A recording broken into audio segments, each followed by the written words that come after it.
ધર્મપ્રેમી સજ્જનો, આજ આપણે ખરેખર એ જાણવાની જરૂરત છે કે આપણા જીવનની અંદર સદ્ગુરુ હોવા ખૂબ જ જરૂરી છે. અને સદ્ગુરુ હોવા જરૂરી શા માટે છે? કારણ કે સદ્ગુરુ મહારાજજી જીવનમાં સાથે હશે તો આપણી જે જીવનની યાત્રા છે એ કુશળતાપૂર્વક આપણે પૂરી કરી શકશું. જીવનની જે યાત્રા છે એમાં કોઈનું માર્ગદર્શન હોવું પણ જરૂરી છે. અને એ કુશળ માર્ગદર્શક કોણ છે? તો કે છે સદ્ગુરુ મહારાજજી છે. સદ્ગુરુ મહારાજજી આપણને એવું માર્ગદર્શન આપશે જેથી કરીને જીવનની યાત્રા કુશળતાપૂર્વક પૂરી કરી લેશું. હવે આપણી જે જીવનની યાત્રા છે એ જીવનની યાત્રામાં આપણે કરવાનું છે શું? આપણને એ બધી જ સમજણ છે કે ઘરમાં આપણે કામ કરવાનું છે, આપણે બધાના ભરણ પોષણ માટે આપણે ધંધો કરવો, નોકરી કરવી જરૂરી છે. વ્યવહારિક બધી જ પ્રકારનું આપણને જ્ઞાન છે, એમાં આપણી કુશળતા હોઈ શકે. પરંતુ જીવનની યાત્રામાં જે મહત્વપૂર્ણ છે, જરૂરી છે, એ આપણે ભૂલી ગયેલા છીએ. એ આપણે નથી જાણતા. અને એ ભૂલી ગયેલા છે એટલે જ ગુરુ મહારાજજી જીવનમાં આવે તો સદ્ગુરુ મહારાજજી આપણને એ બતાવે છે કે ખરેખર આપણા જીવનનો ઉદ્દેશ્ય શું છે, જીવનનું લક્ષ્ય શું છે. અને જો આપણને બતાવે સદ્ગુરુ મહારાજજી કે જીવનનું લક્ષ્ય શું છે તો આપણે જીવનનું લક્ષ્ય પૂરું કરી શકશું. હવે આપણે એ વિચારવા જેવું છે કે જીવનનું લક્ષ્ય છે શું? શું ધંધો કરવો, કમાણી કરવી, મકાન બનાવી લેવું, ડિગ્રી હાંસિલ કરી લેવી, આ જીવનનું લક્ષ્ય નથી.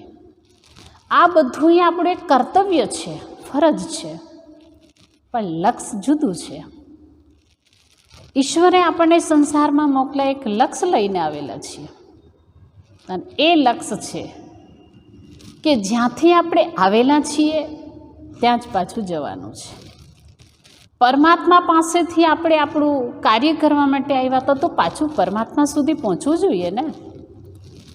આપણે કોઈ પણ જગ્યાએ ઘરેથી કોઈ વસ્તુ લેવા નીકળ્યા, બજારમાં ગયા હોય કે ચાહે બીજા ગામ ગયા હોય, ચાહે પરદેશ ગયા હોય, પણ એને એ તો ખબર જ હોય છે કે મારું ઘર ને મારું ગામ ક્યાં છે. એ બધું યાદ છે કે આપણે બધું કામ પતાવીને પાછું આપણા ગામે ને આપણા ઘરે પહોંચવાનું છે. પણ એ વસ્તુ ભૂલી ગયેલા છીએ કે આપણે પરમાત્મા પાસેથી આવ્યા હતા તો પાછા આપણું કામ પતાવીને પરમાત્મા પાસે પહોંચવું જોઈએ. આપણું સાચું ઘર જ ત્યાં છે તો આપણે ત્યાં પહોંચવું તો જોઈએ. એટલે તો સંતો એમ કહે છે કે તમે એ વસ્તુ યાદ રાખો. અને યાદ નથી એટલે જ્યારે આપણને સદ્ગુરુ મહારાજજીનો ભેટો થશે તો સદ્ગુરુ મહારાજજી તો એવા કુશળ છે કે જે આપણને કુશળતાપૂર્વક પરમાત્માના ધામ સુધી પહોંચાડી દેશે. હવે આપણે એના ઉપરથી એક ઉદાહરણ સમજીએ કે એક વ્યક્તિ હતું, તે ખૂબ સરસ રીતના હરિદ્વાર ફરીને આવ્યો હતો, હરિદ્વારમાં દર્શન કરીને આવી ગયો. જ્યારે હરિદ્વારની કુશળતાપૂર્વક યાત્રા કરીને ઘરે આવ્યો એટલે બધા પડોશીઓ એમની પાસે બેસવા આવ્યા કે તારી યાત્રા કેમ રહી, ત્યાં તને શું અનુભવ થયો, શું આનંદ માણ્યો. બધા એની સાથે વાતો કરતા હતા. એમાં એક બીજા વ્યક્તિએ, પડોશીએ એમ કીધું કે મારે પણ હરિદ્વારની યાત્રા કરવી છે, પરંતુ તું મારી સાથે આવે તો મારી કુશળતાપૂર્વક યાત્રા થાય અને મારે કોઈ પણ પ્રકારની ચિંતા ન રહે. એટલે પેલા ભાઈ કીધું કંઈ વાંધો નહીં, ચાલો હું આવીશ. હવે જ્યારે પડોશીને લઈને આ ભાઈ યાત્રા કરવા માટે ગયા તો પડોશીને કોઈ પ્રકારનું ટેન્શન નથી, કારણ કે એને ખબર છે કે આને ત્યાંની બધી જાણકારી છે, અનુભવ છે હરિદ્વારનો, એટલે મને કાંઈ તકલીફ નહીં પડે. હવે પેલો વ્યક્તિ અને અનુભવી વ્યક્તિ પડોશીને બરાબર સમજાવે છે કે આ જગ્યા ઉપર આપણે ટ્રેનમાં આવી રીતના યાત્રા કરીએ તો સારું, આ જગ્યામાં થોડું લોકોથી સાવધાન રહેવું જરૂરી છે. હરિદ્વારમાં અહીંયા હડકી પોડી આવેલી છે, હરિદ્વારમાં અહીંયા પ્રેમનગર આશ્રમ હરિદ્વારમાં છે, જ્યાં સદગુરુદેવ શ્રી સતપાલજી મહારાજજીનો આશ્રમ છે. ત્યાં જઈને આપણે જ્ઞાનની ચર્ચા કરી શકશું, ભક્તિના માર્ગ જાણી શકશું. આ બધી જ માહિતી પેલો જે જઈને આવેલો છે એ આપે છે. એટલે પડોશી એકદમ નિશ્ચિંત છે. અને બંને હરિદ્વારમાં પહોંચે છે, પ્રેમનગર આશ્રમમાં પહોંચી ગયા છે, સત્સંગથી પણ આનંદ લઈ રહ્યા છે. હરિદ્વારમાં બધી જગ્યાએ જ્યાં પ્રેમનગર આશ્રમની અંદર બહુ સુંદર ઘાટ છે, એ ઘાટ ઉપર જઈને ગંગા સ્નાનનો લાભ લઈ રહ્યા છે. આ બધુંય ત્યાં મતલબ એ અનુભવ કરી રહ્યા છે. પ્રેમનગર આશ્રમની અંદર ખૂબ જ સુંદર શ્રી હંસજી મહારાજજી, શ્રી રાજરાજેશ્વરી માતાજીની સમાધિ છે, ખૂબ સુંદર મંદિર છે, દર્શન કરે છે. આ બધું જે પણ એ આનંદ માણવા ગયો તો હરિદ્વારની અંદર બધો આનંદ માણીને ઘરે કુશળતાપૂર્વક પાછો પહોંચે છે. હવે આ વ્યક્તિની સાથે એક અનુભવી હતો, એટલે બહુ સરસ રીતના એની યાત્રા સફળ થઈ ગઈ અને પાછો પોતાના ઘરે આવ્યો છે. આવી રીતના આપણે એક વાત સમજવાની છે કે આપણે પરમાત્મા પાસેથી આવ્યા છીએ પણ ભૂલાઈ ગયેલું છે, રસ્તોય ભૂલાઈ ગયો છે, કેવી રીતના જવાનું એ આપણને ખબર નથી રહી. એટલે હવે શું કરવું પડશે કે સાચા સદગુરુનો ભેટો કરવો પડશે, કારણ કે અનુભવી છે. અને હવે આપણે અહીંયા આવ્યા, પરમાત્માના ધામમાં પહોંચવાનો માર્ગ કયો છે, એના માટેનું સાધન કયું છે, આ બધુંય આપણે સમજવું પડશે. જેવી રીતના એક કુશળ પાયલોટ હોય અને એ કુશળ પાયલોટ જે પણ કહે છે પેસેન્જરો પ્લેનમાં આવીને બેઠા છે, એને બહુ સારી રીતના પરદેશમાં એને જ્યાં જવો છે ત્યાં કુશળ પાયલોટ કુશળતાપૂર્વક પહોંચાડી દે છે. આવી જ રીતના સદગુરુ મહારાજજી પણ એક એવા પાયલોટ છે કે જે આપણને જ્ઞાન વિમાનમાં બેસાડીને બહુ આસાની અને સરળતાથી સુગમ માર્ગથી આપણને પરમાત્માના ધામ સુધી, પરમાત્માના દેશ સુધી, ઉપરના દેશ સુધી પહોંચાડી શકે છે. હવે મેં આપ લોકોને બતાવ્યું કે ઉપરના દેશ સુધી સદગુરુ મહારાજજી પહોંચાડી શકે, અને સદગુરુ મહારાજજી પહોંચાડે છે તો એ જ્ઞાન વિમાનમાં બેસાડે છે. તો એ જ્ઞાન શું છે? પરમાત્માના એવા નામનું જ્ઞાન કરાવે છે કે જેના દ્વારા વ્યક્તિ આસાનીથી પરમાત્માનો સાક્ષાત્કાર કરી લે છે. કારણ કે નામ જાણે છે, તે નામ પુકારતાની સાથે સ્વરૂપને પણ જોઈ શકશે.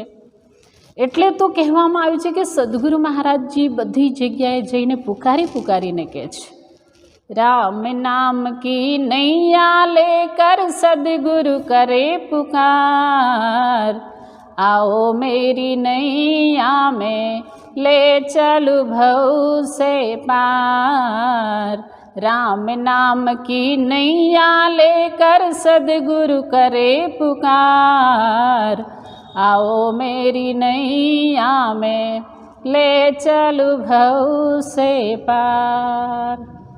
શું કહે છે કે સદગુરુ મહારાજજી રામ નામની નૈયા લઈને પુકાર કરે છે કે આવો મારી નાવની અંદર બેસો, હું તમને પરમાત્માના નામરૂપી નાવમાં બેસાડીને ભવથી પાર કરી દઈશ. અને સંસારમાં એક જ વ્યક્તિ એવા છે જે ભવસાગરથી પાર કરાવી શકે, અને એ છે સાચા સદગુરુ, જે ભવપાર આસાનીથી કરાવી દેતા હોય છે. હવે સદગુરુ મહારાજજી એવું શું આપે છે કે જેનાથી ભવસાગર તરી શકાય છે? તો કે છે પરમાત્માનું સાચું નામ જણાવે છે, પરમાત્માની સાધના કરવાનો માર્ગ બતાવે છે. આપણે ઘણીવાર એમ કહેતા હોઈએ છીએ કે અમે ઉપવાસ કરીએ છીએ. ઉપવાસ એટલે શું? હું આપ લોકોને બતાવું કે ઉપવાસનો અર્થ શું થાય છે. ઉપવાસનો અર્થ થાય છે ઉપરમાં વાસ કરવાનો. હવે ઉપ એટલે ઉપર થાય છે અને વાસ કરવો એટલે ત્યાં પહોંચવાનું છે, નિવાસ કરવાનું છે. તો એ ઉપર શું છે કે જે આપણી આંખથી નીચેનો ભાગ છે, માયાવી છે, ઉપરનો એ પરમાત્માનું નિવાસસ્થાન છે. તો સદગુરુ મહારાજજી જ્ઞાન આપીને આપણને ઉપરનો દેશ બતાવે છે. અને એટલે આપણે એમ પણ કહેતા હોઈએ છીએ કે મારે ઉપદેશ લેવો છે, મારે ઉપદેશ જાણવો છે. તો એ ઉપદેશ શું છે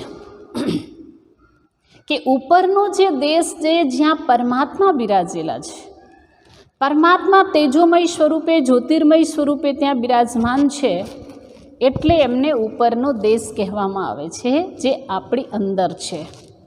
અને એ અંદરમાં જે ઉપરનો દેશ છે એમાં સદગુરુ મહારાજજી જ્ઞાન દ્વારા પહોંચાડે છે આપણને. એટલે આપણે સદગુરુ મહારાજજી પાસેથી એવું જ્ઞાન જાણવું છે કે જે જ્ઞાન જાણ્યા પછી આપણે ઉપરના દેશમાં પ્રવેશ કરી શકીએ અને ઉપરના દેશમાં પ્રવેશ કરી પરમાત્માનો સાક્ષાત્કાર કરીને જે પરમ આનંદ છે એ પરમાનંદની પ્રાપ્તિ આપણે કરી શકીએ. હવે જ્યાં સુધી આપણી સાથે કોઈ અનુભવી ન હોય, આવા સાચા સદગુરુ ન હોય, તો ઉપરના દેશમાં કઈ રીતના પહોંચશું? કારણ કે ઉપરના દેશનું આપણને તો જ્ઞાન નથી, તો એની યાત્રા કેવી રીતના કરી શકશું? અને કુશળ કોઈ સદગુરુ નહીં હોય તો આ યાત્રા આપણે સફળ નહીં કરી શકીએ. એટલે કીધેલું છે કે અનુભવી વ્યક્તિની જરૂર કેવી રીતના પડે છે. એક ઉદાહરણ આપું કે એક છોકરો છે, એ છોકરાને સગાઈ થયેલી છે, લગ્નનો દિવસ નિશ્ચિત કરવા જઈ રહ્યા છે. જ્યારે એ પોતાના સાસરે જાય છે તો ત્યાં જગ્યા એટલે એમના સસરાએ એક વાત રાખી કે હું મારી દીકરીને તારી સાથે પરણાવું તો ખરો, પણ મારી એક શરત છે. છોકરો કહે છે, શું શરત છે? તો કે જ્યારે તમે જાન લઈને આવો ત્યારે જાનમાં કોઈ વૃદ્ધ વ્યક્તિ નહીં હોવું જોઈએ. છોકરાએ કીધું કંઈ વાંધો નહીં, નહીં લાવીએ. પછી જ્યારે નિશ્ચિત દિવસે લગ્ન થવાના હતા, જાન જવાની હતી, ઘરની અંદર બધાને વાત રાખી કે આવી રીતના શરત છે એટલે વૃદ્ધ લોકોએ નથી જવાનું. પણ કે છે છોકરાના નાના હતા, એ છોકરાના નાના એમ કહે છે કે મારે તો આવવું જ છે, હું તો લગ્નમાં આવીશ જ. બહુ બધાએ સમજાવે છે પણ કે નહીં, હું તો આવીશ જ. પણ એ કે ભલે ને હું ગાડાની અંદર સંતાઈને બેસી રહીશ, તો મને ઢાંકી દેજો, પણ મારે આવવું છે. નહીં માયના એટલે નાનાને સાથે લઈ ગયા, પણ ઢાંકીને ગાડામાં રાખી દીધા. ગંતવ્ય સ્થાને પહોંચી ગયા છે, મંડપમાં બધા ગયા છે, નાના ગાડામાં છે. ત્યાં ગયા એટલે લગ્ન મંડપમાં પાછી કે છે છોકરાના સસરાએ બીજી એક શરત રાખી કે ભાઈ મારી હજી એક શરત છે. છોકરો કહે છે બોલો. તો કહે છે મારી એ શરત છે કે મારા ગામની પાસેથી એક નદી વહે છે અને એ નદીની અંદર તમે દૂધ ભરી દેશો તો હું મારી દીકરીને પરણાવીશ. હા, તમે વિચાર કરો, એ કાંઈ સહેલું કામ છે? અઘરું કામ છે. એટલે જાનૈયા બધા એકબીજાની સામે જોવા લાગ્યા કે આ કેવી વાત રાખી દીધી, આ તો અઘરું કામ છે, આપણાથી શક્ય જ નથી. એટલે કીધું એ તો અમે કરી નહીં શકીએ. એટલે બધા બહાર આવ્યા. બહાર આવીને બધાએ કહેવા લાગ્યા કે હવે નાનાને બહાર કાઢો, કારણ કે હવે તો કોઈ લગ્ન થવાના નથી. એટલે નાનાને ગાડામાંથી ઢાંકેલા હતા ખોલીને બહાર કાઢ્યા. નાનાએ કીધું આ શું થયું, કેમ બધા આમને પાછા આવ્યા? તો વાત રાખી કે ભાઈ છોકરાના સસરાએ તો એવું કીધું કે આ જે નદી છે એ અગર તમે દૂધથી ભરી દેતા હો તો લગ્ન થશે. એટલે નાનાએ કીધું ઓહો, એ ક્યાં મોટી વાત છે, તમે ખાલી હું જેમ કહું ને એમ ત્યાં જઈને તમે એને કહો. એટલે આ તો ગયા અને ત્યાં જઈને વાત રાખી કે ભાઈ અમે લોકો ભરવા તૈયાર છીએ, દૂધથી તળાવ નદી ભરવા તૈયાર છે, પણ ખાલી તમે એટલું કરો કે અત્યારે જે નદી પાણીથી ભરેલી છે એ તમે ખાલી કરી દો એટલે અમે દૂધથી એને ભરી દેશું. હવે પેલા છોકરાના સસરા વિચારમાં પડી ગયા કે એ હું ખાલી તો કરી નથી શકવાનું, નદીનું કઈ રીતના ખાલી કરું? એટલે કે છે કાંઈ વાંધો નહીં, હું તૈયાર છું, મારી દીકરી દેવા તૈયાર છું, લગ્ન થઈ ગયા. અને બધા ઘરે કુશળતાપૂર્વક જાન લઈને આવ્યા.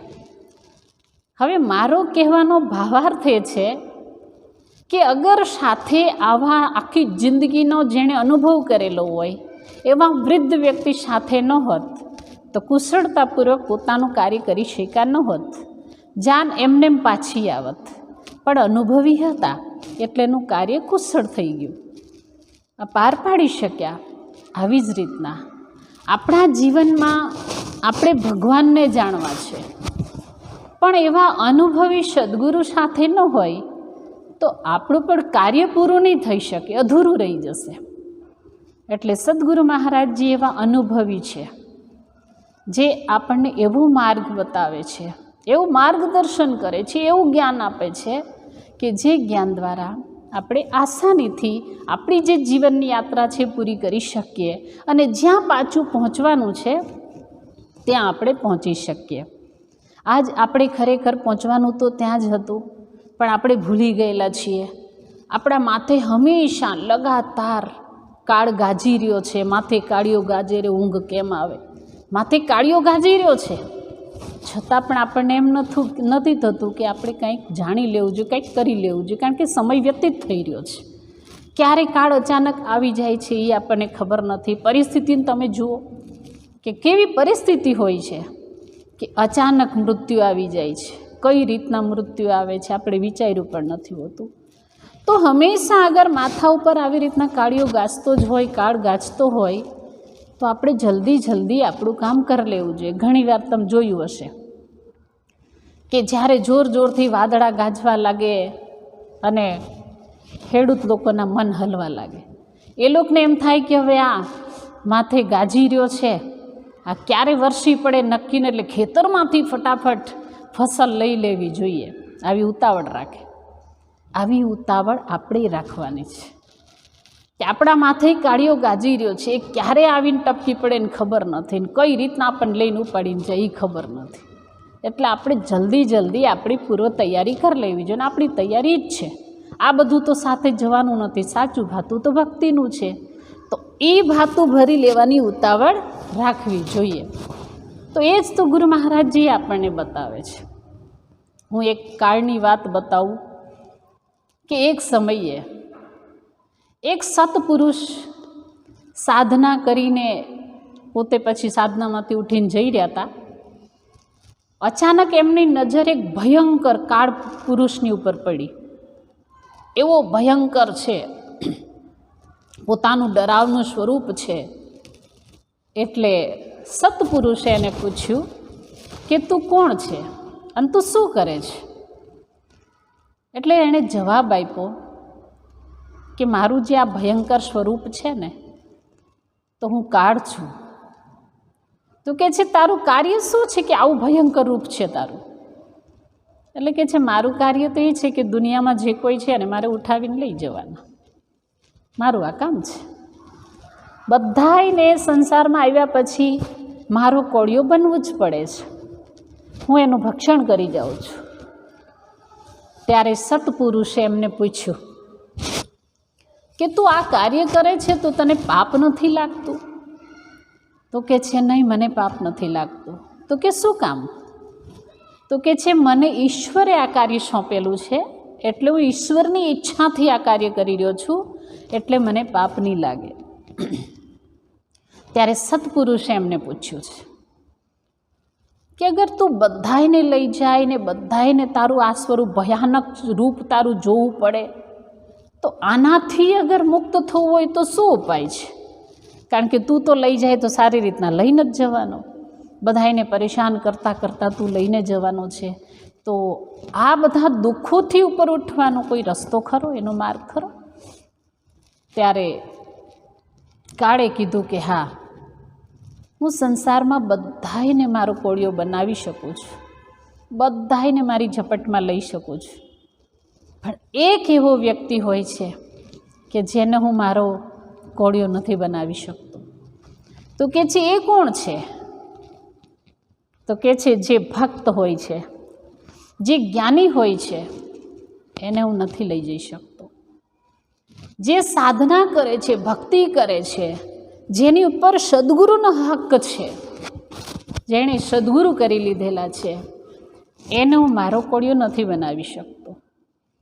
એની પાસે હું નથી જઈ શકતો, કારણ કે એને લેવા માટે એના પોતાના સદગુરુ લાવે છે.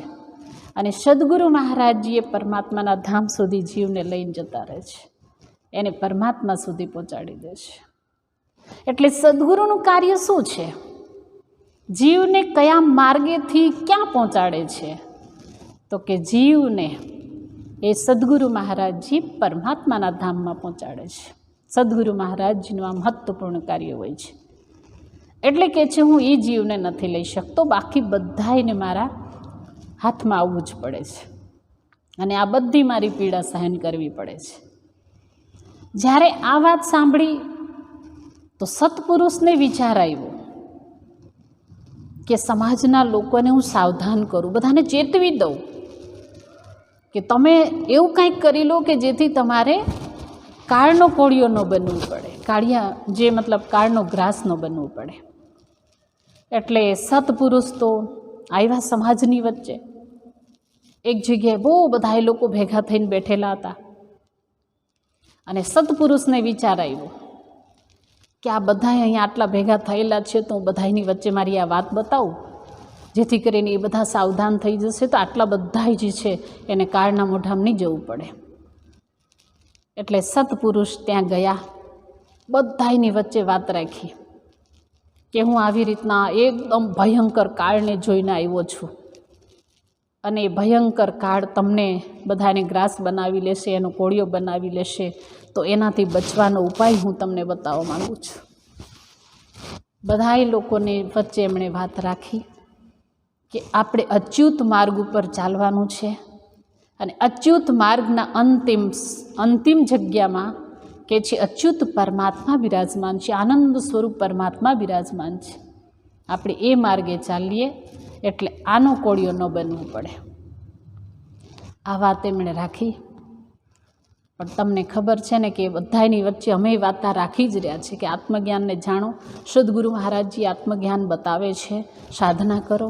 પણ બધાને વાત થોડી સમજમાં આવી જાય છે. તમે બધા આજે સત્સંગ જે સાંભળી રહ્યા છો એનાથી તમે ખુદ સાવધાન થઈ જજો. સદગુરુ દેવ શ્રી સતપાલજી મહારાજજીએ જ્ઞાન દેવા માટે જ આવ્યા છે અને એ પણ આપણને એવો જ માર્ગ બતાવવા આવેલા છે.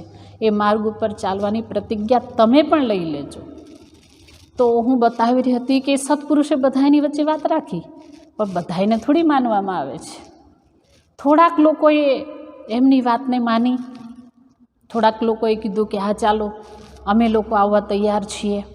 અમુક લોકો ત્યાંથી ઉઠીને બધા જતા રહ્યા અને એ સત્પુરુષને બધા લોકો બટુક મહારાજના નામથી પુકારે છે. હવે આ બટુક મહારાજે કીધું ચાલો જેટલા લોકો જવા માટે તૈયાર છે એને કહે છે હું હવે એ રસ્તો બતાવું છું, તમે બધા સાવધાન થઈ જાઓ. બધાએ લોકોને રસ્તો બતાવવા માટે કે છે ચાલતા ચાલતા બટુક મહારાજ એ લોકોની સાથે સાથે બધાએ આગળ વધે છે. રસ્તામાં એકદમ જ્ઞાનની ચર્ચા થઈ રહી છે, સત્સંગ થઈ રહ્યો છે, પરમાત્માના સ્વરૂપ વિશેનું બધું માર્ગદર્શન આપી રહ્યા છે. બટુક મહારાજ બધાને વાત સમજાવતા જાય છે. આમાં એક વરેપસુ રાજા પણ સાથે જાય છે. બધા લોકો જેમ જેમ ચાલે છે તેમ તેમ બધી વાતો સમજાવતા જાય છે. પરંતુ જે થોડાક લોકો ચાલતા થયેલા એમાંથી ઘણાય થાકી ગયા, તો થોડાક બેસી ગયા, થોડાક વિચાર કરે છે કે આ તો બહુ દૂર છે, હવે આપણે નહીં જઈ શકીએ, એમ થોડાક લબડી ગયા. હવે થોડાક લોકો સાથે છે અને એ થોડાક લોકો સાથે છે અને એક માર્ગદર્શિકા બટુક મહારાજે આપી છે કે પરમાત્માના ધામ સુધી પહોંચવાનું જે વર્ણન છે એ આ માર્ગદર્શિકાની અંદર લખેલું છે.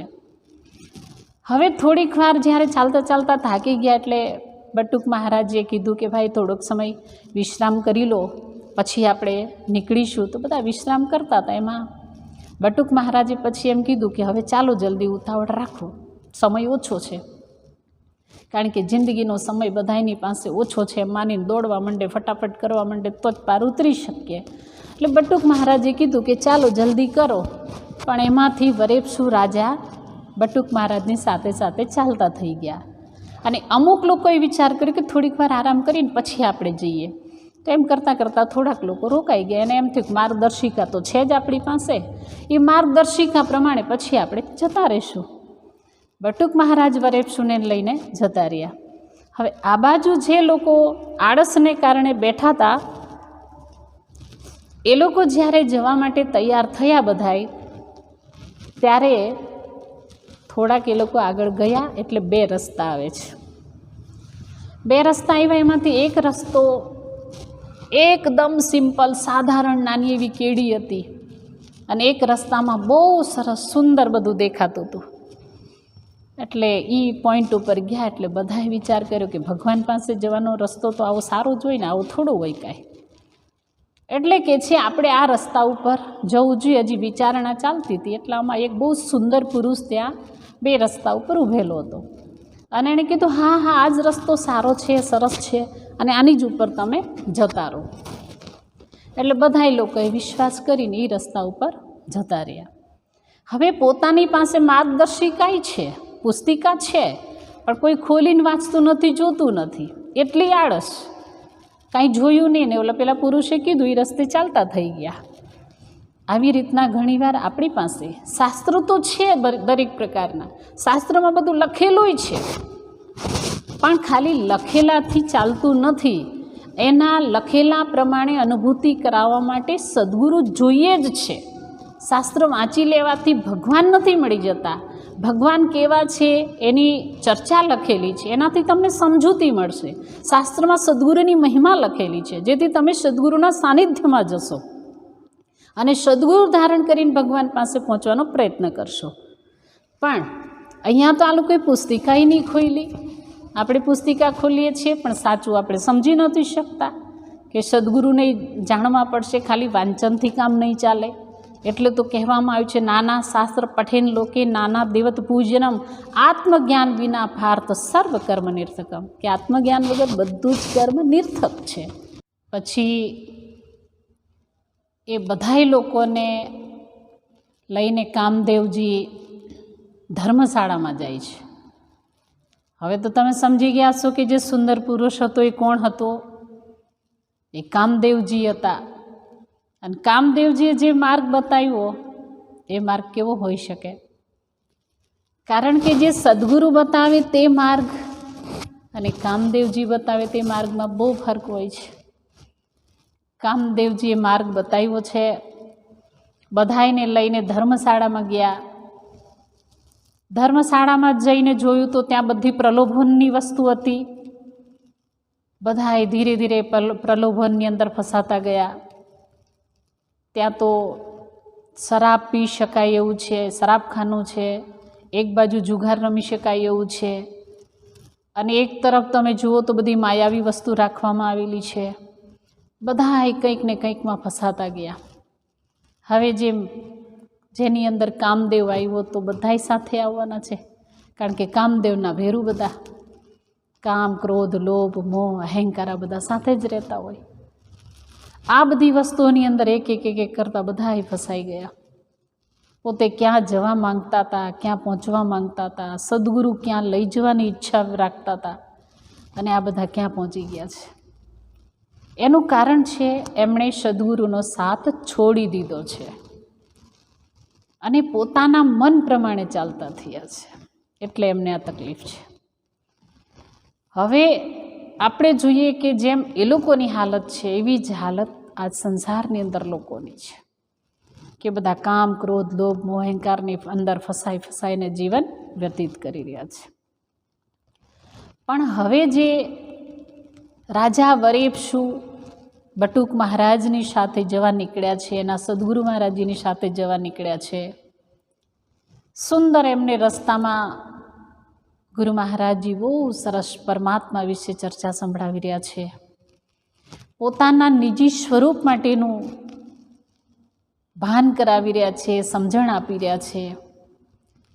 ત્યારે વરેપશુ રાજા કહે છે, મહારાજ, હે ગુરુદેવ, તમે મને કૃપા કરીને હવે તે સમજાવો કે મારું પોતાનું સ્વરૂપ શું છે, મારી અંદર જે પરમાત્મા નિવાસ કરે છે પરમાત્મા કેવા છે, આ પ્રકારે વરેપસુ રાજા અનેક પ્રકારના પ્રશ્નો જ્ઞાન વિશે પૂછે છે, પરમાત્મા વિશે પૂછે છે, પરમાત્માના નામ વિશે પૂછે છે.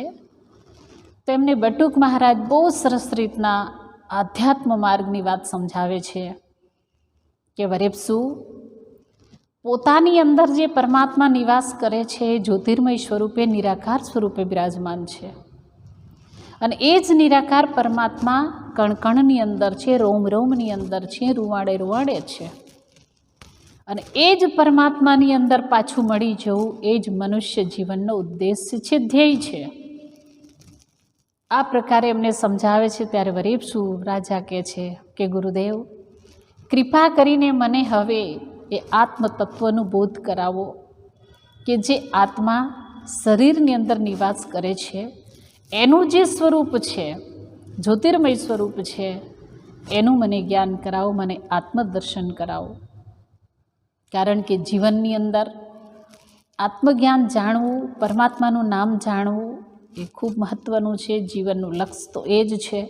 એટલે જ સંતો કહે છે, જાણજો જાણજો રે માનવ તમે જાણજો, જાણજો જાણજો રે માનવ તમે જાણજો.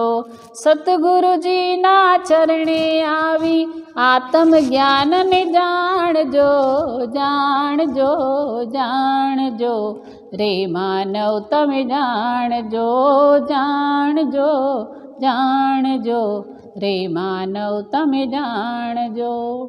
ખરેખર જે વસ્તુ વરેપસુ રાજા જાણવા માંગી રહ્યા છે, આત્મજ્ઞાનને જાણવા માંગી રહ્યા છે, એ જ જ્ઞાન આપણે પણ જાણવાની જરૂરત હોય છે.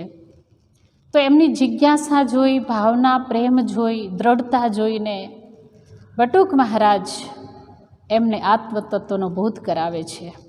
અને એ જ આત્મજ્ઞાનને કારણે વરેપસુ રાજા એ પથ ઉપર આગળ બરાબર ચાલી શક્યા છે, કુશળતાપૂર્વક ચાલી ગયા છે. અને અંતમાં એના સદગુરુ મહારાજજી બતાવે છે કે જો વરેપસુ, તે આત્મજ્ઞાન જાણ્યું એટલે તું આ માર્ગ ઉપર ચાલી રહ્યો છે. અને જેણે આત્મજ્ઞાન જાણ્યું જ નથી, અજ્ઞાનતાના કારણે પેલા બધાને તું જો કે જે કામ, ક્રોધ, લોભની અંદર ફસાઈને પોતાના જીવનને પૂરું કરી રહ્યા છે. જે લોકો એ માર્ગ ઉપર ચાલ્યા નથી એ બધા કાળના કોળીઓ બની રહ્યા છે, કાળને આધીન થઈ ગયા છે. અને તું પરમાત્માની સમક્ષ આગળ જઈ રહ્યો છે, પરમાત્માના શ્રી ચરણોમાં પહોંચવા જઈ રહ્યો છે. આમ કરી અનેક પ્રકારનું માર્ગદર્શન આત્મજ્ઞાન પછી આપ્યું છે. આત્મજ્ઞાન લીધા પછી વરેપસુ રાજા પોતાના મનને પોતાની આત્માની સાથે જોડી દે છે અને કીધેલું છે આત્મા એ જ પરમાત્મા.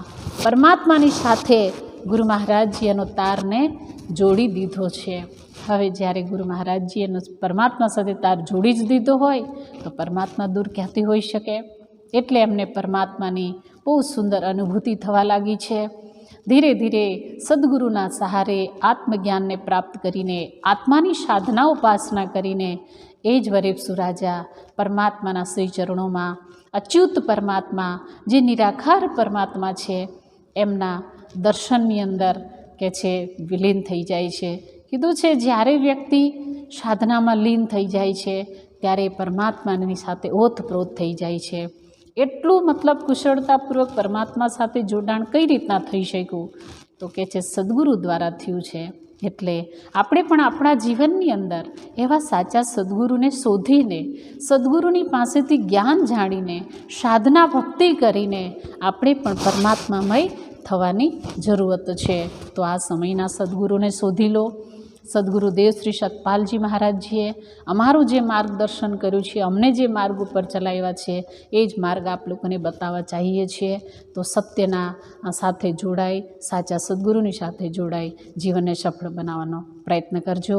અમારા શ્રી ગુરુ મહારાજજી છે આનંદકંદ સદગુરુદેવ શ્રી સતપાલજી મહારાજ, એમણે જે અમને જ્ઞાન કરાવ્યું છે એ આપ લોકોની સમક્ષ રાખવા માંગીએ છીએ. અને આપ લોકો પણ જાણીને જીવનને મહાન બનાવો એ અમારો આ પ્રયત્ન છે. બોલીએ શ્રી સદગુરુદેવ મહારાજ કી જય.